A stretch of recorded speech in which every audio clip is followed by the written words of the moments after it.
This is the Rings, Mike Coppinger, and we are here with super middleweight contender Hamzah Sheeraz. He's going to be making his super middleweight debut July 12th against Edgar Berlanga here in New York City. Hamzah, thank you so much for being with us. Thank you.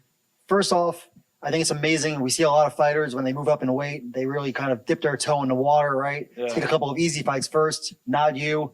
Why take on such a tough fight in your first fight at 168 pounds? Because why not? Because why not? Look at the position the sport of boxing is in today. I think if I moved up to 168 and took a easier fight, it'd be doing the sport injustice. And I'm not here for that. I'm here to put it all on the line, entertain, and just, bring fireworks.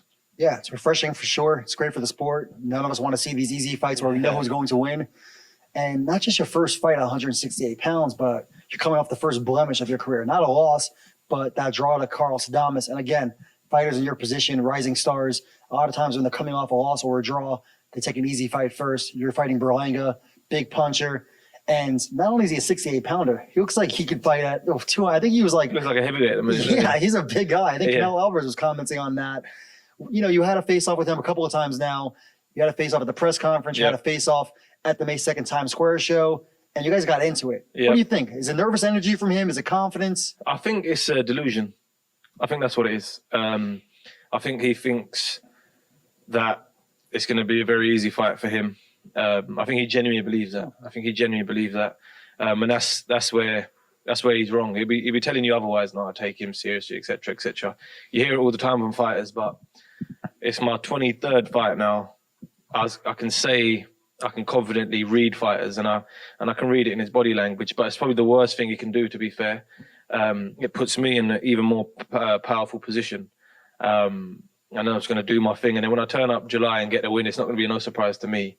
But I think in terms of him and his career, it's going to be a massive shock.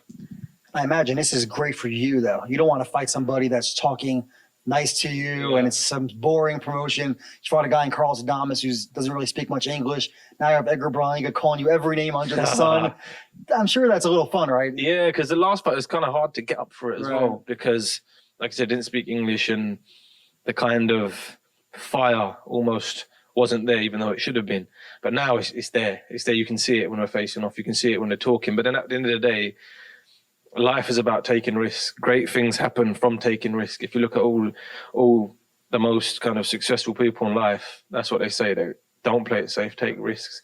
And that's what we're doing here, taking a massive risk. But to me, a very calculated risk. And we all know in boxing, right, you're earmarked for stardom for a good reason. You know, look at the dress. Thank you. You have the double-breasted suit, even better than Eddie Hearn might say. You have the look, you have the charisma. And now we just have to see if you have the fighting ability. We know you're talented, but obviously you have to prove it in the ring. Do you think this is the fight that launches you to stardom? Yeah, definitely, and especially in America as well. Especially in America. It's always been a dream of mine since a young kid to come out here and to eventually become a name and become a star. I mean, it's all well and good doing it everywhere else, but America is where it's at. And so I'd love to be a star. And July 12th is the first stop. It gives me the opportunity to do that. So I'd definitely be training as hard as ever. Not just you and Edgar Berlanga in the main event, but we also have a second main event, Shakur Stevenson and William Zepeda. Great fight, yeah. I imagine that gives you a little more juice knowing that you have other great fights on the card. It's not just all eyes on you. Yeah, no, for sure. For sure. It gives you that sense of competition. It gives you that, all right, cool, there's great fights on here, but I want to top it. I want to go in there and make it a very, very memorable night for myself and for the sport of boxing. Been a lot of debate online, social media. What fight should be the last fight to go on? It's going to be you and Edgar Berlanga closing the show. Yep. Why do you guys deserve that? Because the same thing I said to you last time. We're two big punches. And like I said, no disrespect to Shakur. Listen, a generational talent.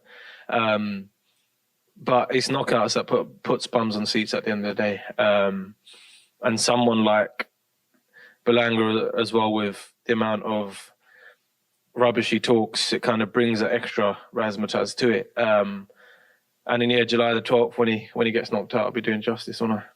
Yeah, this is really a juxtaposition, right? You have you from the UK, Edgar from New York. Edgar's kind of rough with his trash talk. You're more smooth around the edges and refines. Do you see this as really a crossroads fight? No, it is, and I think that's what makes it more appealing as well, because you've got kind of two completely different ends of the spectrum. And like I said, we both punch, so it's going to be a matter of who lands first and who lands the hardest. We also talked about this last time. You're a massive guy. Yeah, I think that's what people are getting, like, they're saying how big he is. Right. But then, like, if you saw us today, there's no one, I don't look at my depth at all, in terms of size. If anything, I'm bigger than him. So yeah, I think that's going to be a big shock as well come fight night. Yeah, I mean, look, I'm about 175 pounds, and I don't know how you made 160, let alone 168. Yeah. But we talked about it, like I said. How many fighters in boxing are fighting at the wrong weight classes? Are you going to have more power now? Yeah, definitely. I'll have a lot more energy as well, because there's less to cut. And I'm fighting at a much more healthier weight. So yeah, it's definitely going to be entertaining. We're about 2 months out now. I'm assuming you're about to start training camp with Andy Lee and Dublin. We started already. Started last week. Flew over here for the press conference, of course. We fly back tonight. Straight back into camp tomorrow, and then we're there for 8 weeks, 9 weeks. So how much do you weigh right now, if you can say? I can't say at the minute, but you'd be shocked. I'll tell you when the camera's off. Oh, okay, I'm gonna just say that it's above 200 pounds, but you don't have to say, of course. You're close.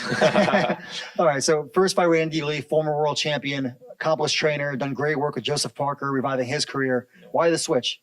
Because Andy's not a trainer; he's a teacher. And that's what he is. He genuinely is a teacher. I've done a solid week's training with him, and that's what I've assessed so far. Is that I've been with plenty of coaches, and what you get is you almost get fitness coaches in the game. Like they just work you, and then everything has to be a hard session. Whereas where I've transitioned with Andy, yeah, we work hard, we work very hard, but we work smart as well. And I'm getting taught a lot of things. Like I've never been in this position where I genuinely wake up and I'm looking forward to going to the gym, because I'm learning stuff, learning new things, and very basic things as well. It's not, I'm learning 20 punch combinations or et cetera, et cetera. It's very, very basic things. And I feel like it's going to make a massive, massive difference come fight night. And what about the change in training camp location? You go from Southern California to Ireland. What is that like? To be fair, it's not been so bad because it's summer. It's summer in Ireland, so it's good. I mean, that will change in the winter for sure because it'll be a lot colder, but it's camp's camp. Camp is always camp. Put me anywhere in the world. We set up our base for camp, and it's more or less the same thing. Listen, you just train and you rest, and you train and you rest. There's not much to it, to be fair. Yeah, and I don't think much has been said about it, but that was a big step up in class for you. You went from fighting Emma Williams to fighting Carlos Adames. Yep. I imagine you learned a lot in that fight. I learned a lot, a hell of a lot. Learned a lot about myself as well. And it's all fun and games when you're winning. It's all fun and games and happy days when you're winning. But until you kind of hit a little bump in the road, that's when you really kind of evaluate your environment, you evaluate the fight, you evaluate how the camp went. And that's what I done. I kind of disappeared for a month or so after the fight to make the necessary changes. It wasn't so much what happened in the fight affected me. It was that I knew that changes had to be made, but it was just about identifying which changes. And I believe I identified them correctly and I made the right ones. What do you think is the biggest adjustment you've made? Definitely a changing coach. Not to say that my previous coach was bad or nothing like that. Massive respect and props for him to get me where I am. But it's just like the little things that you've took for granted in your career that I'm getting corrected on now. So it's genuinely like I'm learning boxing again. But like I said, these little adjustments, these little 1% are what make the difference. Yeah. Obviously, you've heard all the chatter. Many people said that you deserve to lose that fight. Yep. Did you go back and watch the fight, score it? I've watched it. I didn't watch it for ages, and I watched it a few times now. But I can see where that argument comes from. I'm not sitting here. I'm not one of them deluded guys who think, no, it was a draw. I won the fight. But I get the argument on both sides, to be fair. So I think the key there is to, like I said, identify what needed to be changed and implement that in my next fight. I imagine you're going to be so much better this time out now. You have the experience of going 12 rounds in a title fight. Again, I guess a very good fighter in Carlos Adames, who's very underrated in my opinion. Yeah, no, for sure. I'm getting chin checked as well a few times. A lot of people saying, "Oh, he can't withhold the power." Adames was a big puncher. So now moving forward, I know that not that I want to stand there and take punches on the chin, but I know that if need be, I can. And Berlanga is another one.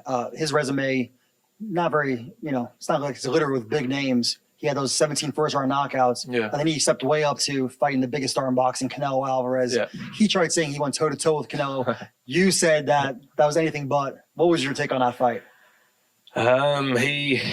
He respected Canelo too much. And that's the truth. That is the truth. He used his arm as an excuse, etc., etc.